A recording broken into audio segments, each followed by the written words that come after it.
What's up guys, my name is Naks. Friends, आजचा topic आहे multiplication. Friends, one डिजिटला multiply करणं खूप सोपं असतं, पण माझ्या फ्रेंड्सला वाटतं 2 डिजिटने 3 डिजिटला मल्टिप्लाय करणं किंवा 1 डिजिटने 2 डिजिटला मल्टिप्लाय करणं खूप हार्ड असतं असं माझ्या फ्रेंड्सला वाटतं. पण ते बिलकुल हार्ड नसतं, खूप सोपं असतं फ्रेंड्स. त्यासाठी एक मेथड असते, मल्टिप्लिकेशन बाय लायटिक मेथड. फ्रेंड्स, आपण एक्झाम्पल घेतले 32 मल्टिप्लाय बाय 3. आता आपण ऑपरेशन मल्टिप्लिकेशन वर करतोय, तिथं मल्टिप्लिकेशनचं सिम्बॉल लिहायचं आणि या दोघांची 32 ची प्लेस व्हॅल्यू या दोघी बॉक्स मध्ये लिहायची. 30 and 2. आपण 3 ने 32 ला मल्टिप्लाय करतोय, तर आपल्याला त्याची या खालच्या फ्रेंड्स आता आपल्याला 3 ने 30 ला मल्टिप्लाय करायचं आहे. पहिले 0 ला 0 आणि 3 चा 9.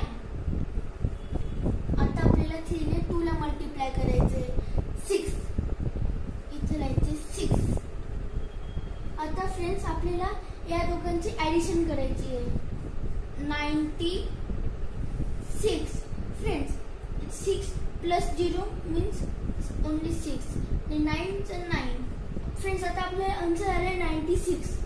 तर या बॉक्स मध्ये लिहायचं 96. फ्रेंड्स, अशा पद्धतीने आपण लायटिक मेथडने आपण मल्टिप्लिकेशन सॉल्व्ह करू शकतो.